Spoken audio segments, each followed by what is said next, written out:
She decided to stay back during today's exploration, even in a sequence of boss battles. Russell remained determined to defeat the Demon King and bring peace to Adrian. Despite the risk, his determination was unwavering, even in the same place where it was killed last time. As they reached the dungeon, they were shocked by its condition. The dungeon's floor had changed from purple to red, much to Sabila's frustration. She explained that the Demon King, the dungeon's creator, had initiated a dungeon change. Russell asked her about its significance. She clarified that the dungeon's floor color changes across its upper, middle, and lower levels. Yesterday, the second level, middle level, was entirely reconstructed from the bottom layer, indicating that the Demon King had descended further down along with the lower level. Russell questioned why such changes were necessary, suggesting that summoning strong monsters from nearby surfaces could accomplish the goal of attacking the village. Sabila explained that it's more complicated than that. Dungeons serve as the dwellings of demon kings and as connections between the demon and human worlds. The lowest dungeon level, known as Hell,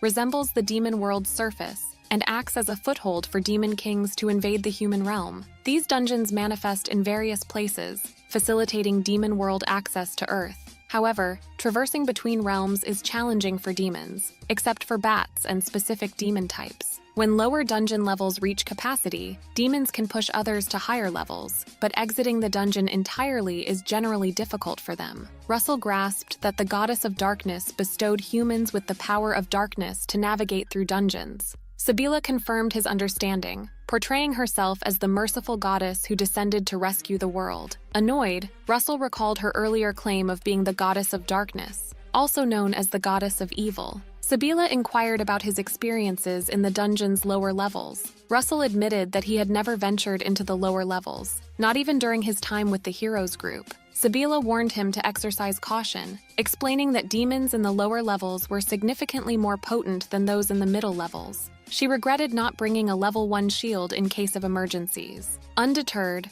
Russell declared that he wouldn't flee just because the lower-level demons were stronger. Sabila once again cautioned Russell to be careful of the monsters, as they are much stronger than the ones they will encounter on the middle level. A demon that looked like it was wearing steel armor sprung at him, but in the nick of time, Russell utilized his dark spear and attacked the demon. To his dismay, the attack didn't have any effect on the demon. He was shocked that a spell that can hurt a dragon didn't affect this demon at all. Sabila told him to keep going as it did have an effect. Russell decided to use what he had learned when he leveled up, thanks to the dragon heart. Changing his strategy a bit this time, he used the dark sphere, enveloping the demon in it. After a few seconds, when the magic sphere disappeared, the armored monster fell to the ground motionless. Russell wondered if he had managed to defeat it. As Russell turned to leave, the monster's hand suddenly moved, ready to strike him. Thankfully, Sabila quickly stepped in, using her fiery spear to chop the monster into small pieces, ensuring it couldn't come back as an undead. Sabila praised Russell for his bravery,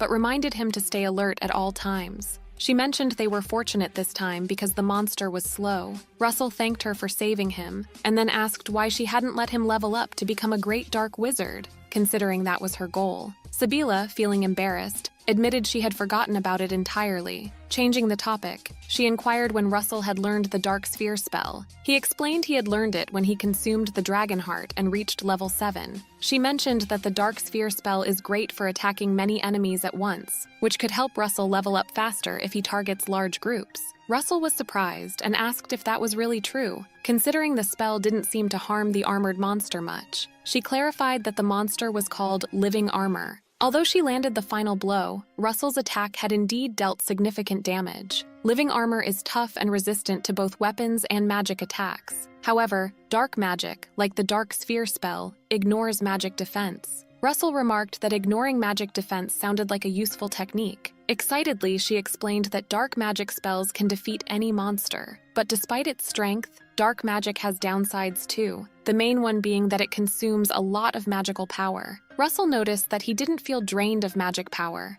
even though he had apparently used a lot. He suggested they should keep going on their journey, and Sabila agreed. He thought that slow monsters with resistance to regular attacks were perfect targets for dark magic. If most enemies on this level were of the living armor type, it would be easy. He kept using his dark sphere spell to defeat various monsters successfully. Sibylla mentioned they had walked enough, and she was getting a sense of the floor's layout. She guessed the entrance to the floor boss might be further ahead. Russell, feeling a bit flustered that Sibylla didn't have a map, reminded her that he had left the mapping to her. Still, he was surprised she navigated the dungeon so well without any notes. Sibylla, blushing a little, jokingly asked why he was suddenly praising her, and teased if he had fallen in love with her again. Flustered, Russell quickly denied ever being in love with Sibylla. Amidst their friendly banter, they suddenly heard a noise and both became alert. A living armor riding on a horse was charging towards them at high speed.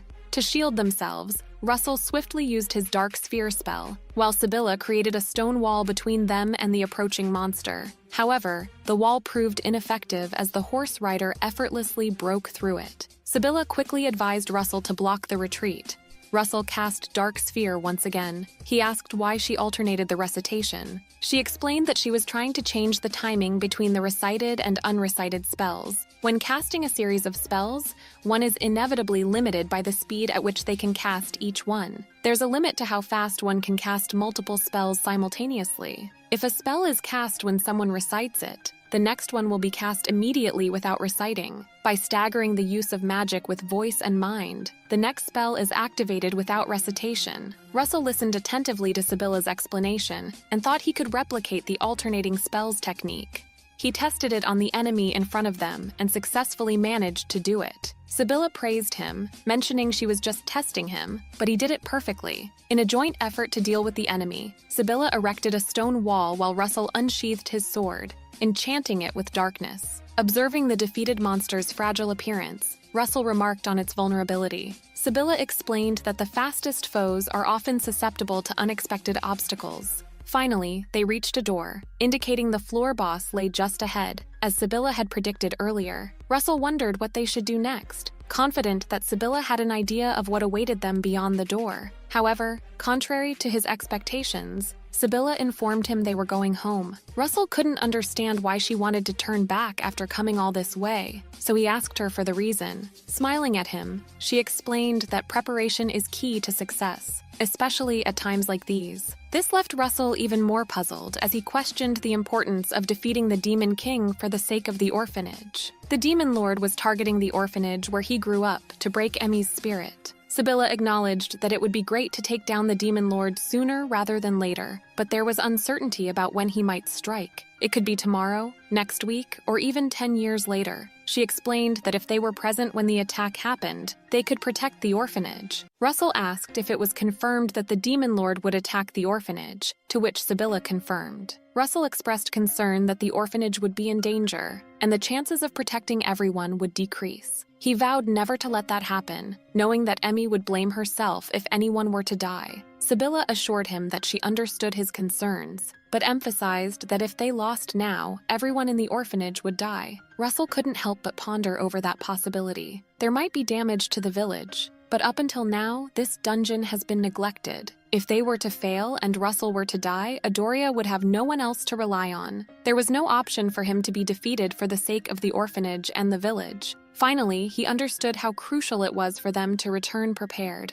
and he decided to heed Sibylla's advice. Once they emerged from the dungeon, Sibylla stretched her body, happy to see the clear weather and the blue sky. Russell teased her, saying that this wasn't something the goddess of twilight should be saying, but she clarified that twilight doesn't happen in the middle of the night. It's right after sunset and before the moon rises. Russell shared that he doesn't hate the sun, and this was the first time he learned about twilight. He asked Sibylla why she didn't tell him sooner that she was moving her stuff to the orphanage. Ignoring his question completely, Sibylla was gazing in a direction, indicating she was waiting for someone's arrival. After a few more seconds, suddenly Brenda's mom appeared there with a giant bag on her back. She handed the bag to Sibylla, who looked incredibly excited, like a kid with a new toy, while Russell wondered why Brenda's mom was there. Looking at the enormous bag again, he couldn't help but ask her if she had run all the way with it. She explained that she had used a horse to reach the town, and then ran after reaching the village gate. Pretending to be unaware, Sibylla mentioned that she had only put in a request to move some luggage at the guild.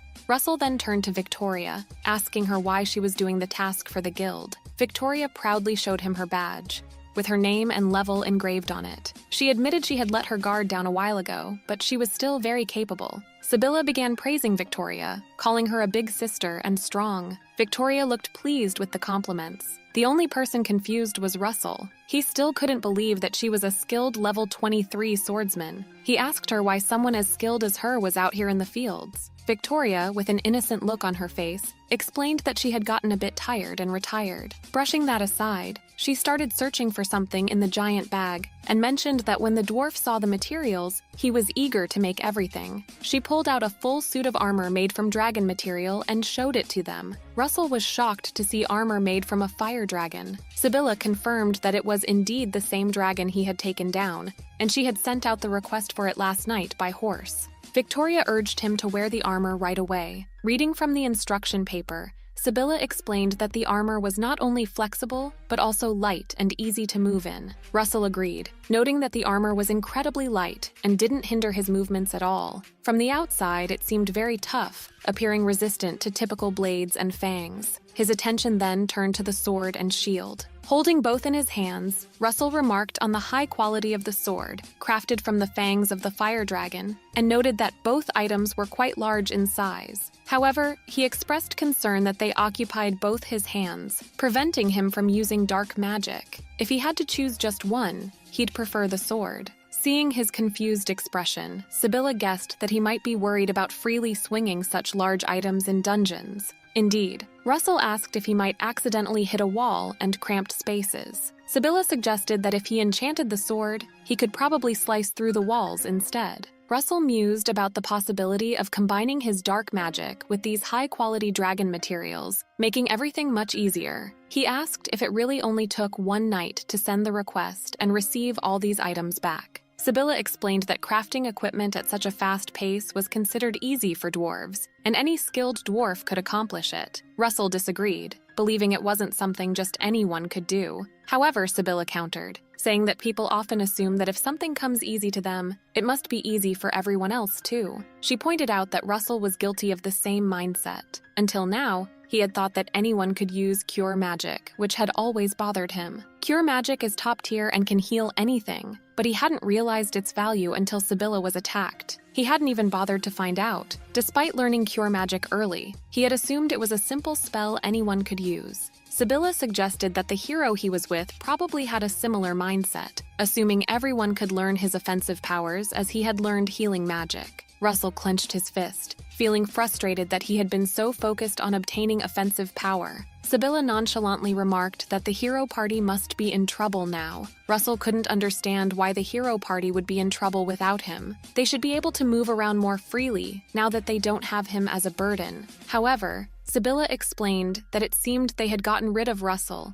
because they had all learned healing spells. The hero and paladin could even learn up to Greater Heal. When he inquired about Greater Heal, she clarified that Heal is just a low-level spell. As enemies become stronger and their attacks heavier, regular heal might not be enough to recover, so extra heal is considered super special. Before reaching greater healing, there's extra heal, but the saint is special because they can skip these steps. The sage can learn extra heal too, but unlike the saint, the level requirements are incredibly high, indicating that the hero party must be struggling greatly. If any of them can use greater healing, they should manage the middle floors fine, but they'll struggle to clear the lower levels. Meanwhile, Janet proudly showed off her newly learned greater healing to Vince and Emmy. She explained that she had been working really hard to master this advanced healing magic, reminding Vince of a past incident in the dungeon where Emmy had to cast heal twice to fully restore them. Janet emphasized the need for a dedicated healer if they wanted to explore the dungeon consistently. She proposed a solution to prevent a repeat of what happened with Russell, declaring that she would take on the healer role from now on. Emmy tried to object, stating that she was also in charge of attack, but Janet insisted that they had plenty of attackers and that she could handle both healing and attacking simultaneously. She firmly stated that all healing should be left to her alone, and this decision was not up for debate. This assertiveness from Janet was a first for them, so they agreed to leave the healing to her from then on. Just then, Katie arrived, having just come out of a nice, relaxing, hot bath. She asked if anything had happened while she was gone, and Janet informed her that they had collectively decided she would handle all the healing, not just because she had learned greater healing. Katie was pleased to hear the news and thought about how just having healing wasn't enough anymore. So it was great that Janet had learned greater healing. Taking advantage of the moment, Vince extended an invitation to Katie, asking her to join their party. Emmy objected, saying it wasn't right to ask someone to join so suddenly, but Janet agreed, stating that Katie was knowledgeable, and having a dedicated mage would balance the party well now that she was taking on the healer role. Katie eagerly accepted the offer, expressing her readiness to join them if they accepted her. She hugged Vince, saying it would be an honor to join the hero's party, causing him to blush like a little girl. On the other hand, Emmy was not in favor of this decision. She was concerned about Katie's tendency to use incomprehensible words in the dungeon, which scared her. Emmy worried that Katie's knowledge, including her connection to a mage lord, might pose risks they weren't prepared for. In terms of combat, Katie was on par with the hero's party, and if she joined them, they would be stronger than ever before. However, since Russell left, they needed a healer, and Janet decided to step up and fill the role herself. She felt saddened that everyone seemed to be forgetting about Russell so easily, their childhood friend. At night, Emmy woke up to get some water and noticed that Katie wasn't in her bed. Concerned, she left her room to check on her and found Katie standing in front of the window, muttering incomprehensible words while gazing outside. It seemed like she was having a conversation with someone in her head, but Emmy couldn't understand what she was saying at all. Making sure not to make any noise and alert Katie to her presence, Emmy quietly retreated and returned to her room. As she lay back in bed, her mind was still preoccupied with thoughts about what Katie had been saying. She pondered whether it was truly for the best that Katie joined their party. Now that the party was finally shaping up, she didn't know what to say to Janet and Vince. She couldn't help but think about Russell and what he would have done in this situation. The next day, the party went to the Hammond Adventurers Guild and were surprised to see so many people gathered there. Vince wondered why it was so noisy in the morning. They overheard other adventurers talking about dwarves' men bringing something amazing to the guild and causing a scene about it. Upon inquiry, they learned that the amazing material was none other than the fire dragon scales. Emmy's mind raced with thoughts. A dragon was the strongest monster there was, a legendary creature. There were rumors that if they descended deeper into the dungeon floors, they would eventually encounter more powerful monsters. So, it was true that dragons really existed in the lower levels of the dungeon. Katie approached the man and asked if he had any evidence to support such claims. The quest dwarf, shouting at the top of his lungs, insisted that if it were true, he must have an excellent eye for these things. She turned to Vince and declared that they were going to acquire the armor no matter what. Armor made from dragon parts provided fire resistance, making it a top priority despite the splendor of other equipment. Vince, looking at their party funds, doubted they could afford such an expensive item if it was indeed rare. Despite being a hero party, they were still newcomers to adventuring. Katie smiled and suggested they only had one choice: to earn enough money until they could afford the armor. As they ventured deeper into the dungeon,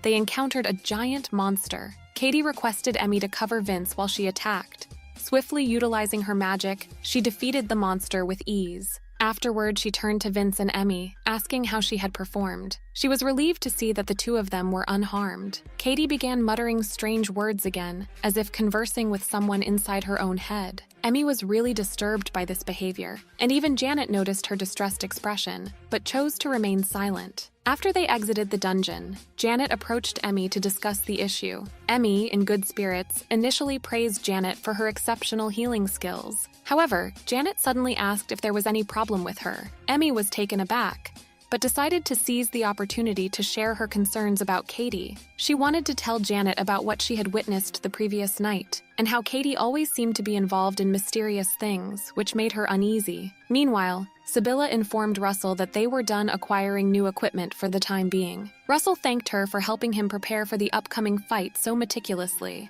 Now armed with a sword and shield made from parts of a fire dragon, he was determined to demonstrate their true strengths to the floor boss. The Demon King would be no exception. Russell was now ready and determined to face both challenges head-on. After completing their dungeon expedition, the group exchanged only the essential words as they made their way back to the inn. Vince announced that they would resume their activities the next day, picking up from where they left off today. Emmy acknowledged their accomplishments and suggested they take a well-deserved rest. However, Vince's tone turned hostile as he glanced at Russell, insinuating that some members of the group hadn't exerted themselves at all. Russell understood the underlying tension and felt the weight of his own ineffectiveness. He had spent the day watching his companions fight monsters, feeling left behind as they gained experience and leveled up. Russell grappled with frustration and a sense of purposelessness. As a saint with only healing powers, he struggled to find a way to contribute meaningfully to the party. Feeling clueless and isolated, he wondered how he could ever catch up. Despite their past camaraderie and mutual support, he couldn't shake the feeling of being a burden. Memories of Amy's caring gestures, like fussing over a small cut, only served to highlight his current predicament. As Russell awoke from his nightmare, he found himself unable to recall its details, only the lingering sense of dread. Peering out the window, he noticed the faint light of dawn, reminiscent of twilight, which brought to mind Sibylla, the self-proclaimed goddess of twilight. It was through his contract with her that he, a saint, had gained the mage lord profession and the ability to wield dark magic. Now awake, sleep eluded him, so he ventured out of his room, drawn toward a source of light. Outside, he encountered two girls conversing. One of them, Frederica, was a familiar face from his past. Surprised to see Russell, Frederica approached him, expressing disbelief at his presence. With a somber tone, she remarked on the changes in him, conveying her disappointment. Their exchange was interrupted by the arrival of Grandma Gemma. Russell wondered if she had divulged the details of his recent conflicts to Frederica. Gemma affirmed that Frederica had been looking out for Russell since childhood, so she would have definitely noticed the changes in him. With a calm demeanor, Russell assured them that he was no longer affected by what Vince and the others had done to him. Gemma remarked on his resilience, a sentiment echoed by Frederica. She fondly recalled Russell's timid nature as a child, always trailing behind her, and marveled at his transformation into a strong man. Despite feeling embarrassed by her praise, Russell reflected on the passage of 10 years. While Frederica insisted it felt like just yesterday. Their conversation was interrupted by Sibylla's arrival, wearing a smirk that Russell found irritating. Reacting instinctively, he flicked her forehead, causing her to yelp in pain.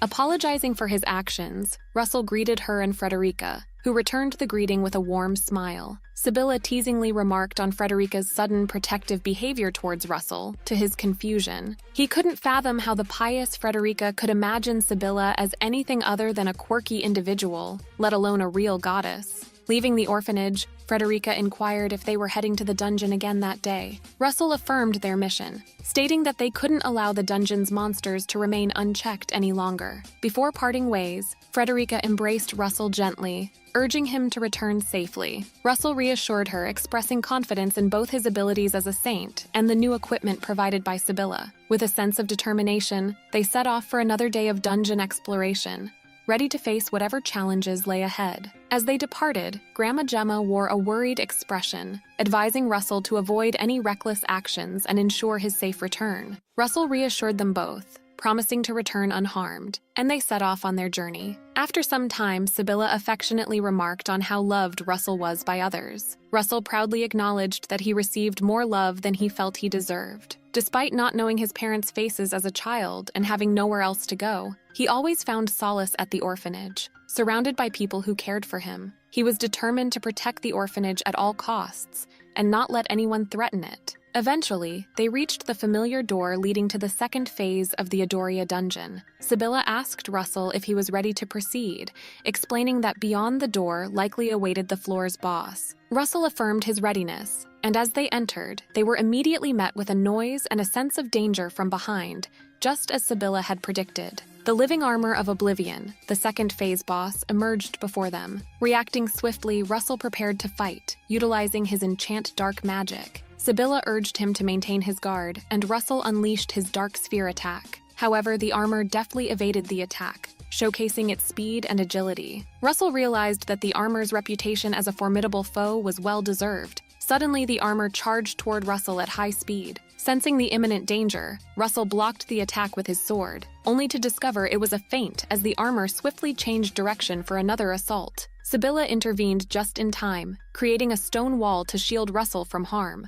showcasing her quick thinking saving him from the oncoming threat. With a gentle smile, Sibylla reminded Russell not to let the enemy get behind him, and he thanked her for once again saving him from harm. He couldn't help but appreciate her precise support, arriving just in time to thwart an attack from behind. Russell realized that Sibylla was indeed reliable, a fact that he hadn't fully recognized before. However, the living armor continued to prove itself as a formidable adversary, displaying remarkable agility and endurance. It was exactly the type of excessively evasive enemy that August had warned him about. Recognizing the challenge they faced, Russell decided to entrust the defense to Sibylla, making her proud that he was finally willing to rely on her abilities. Utilizing his repetitive dark sphere magic once again, Russell surrounded the living armor from all directions. To their surprise, the living armor changed tactics, leaping into the air and aiming directly at Sibylla instead of Russell. Sibylla attempted to counter with her flare sword magic, but the armor deftly dodged the attack. She realized that the enemy had been biding its time, concealing its true strength until the opportune moment. With their combined efforts, they finally managed to defeat the living armor. As they observed the motionless body of their fallen foe, Russell couldn't shake the feeling that the floor boss for these lower levels was unusually strong. He praised Sibylla for her magic, expressing his gratitude for her invaluable support in battle. Suddenly, they sensed a presence behind them. Sibylla whispered to Russell that it was time to enact Plan B, surprised that their particular enemy had chosen this moment to appear. Russell agreed, noting that his previous use of dark magic had drained him quickly, but had also proven incredibly destructive. To their shock, they realized that the corpse of the living armor had disappeared, indicating a sinister turn of events. It seemed that their encounter with the living armor was merely a prelude to an even greater challenge, the appearance of the Demon King himself. The Demon King acknowledged Russell's skill, but noted his exhaustion after using so much dark magic, setting the stage for a daunting confrontation. The Demon King remarked that the living armor of Oblivion was weakened, and acknowledged the horrifying power of Russell's dark magic. Russell questioned who had informed the Demon King about his abilities, but the Demon King evaded the question, laughing instead. He proposed having a conversation,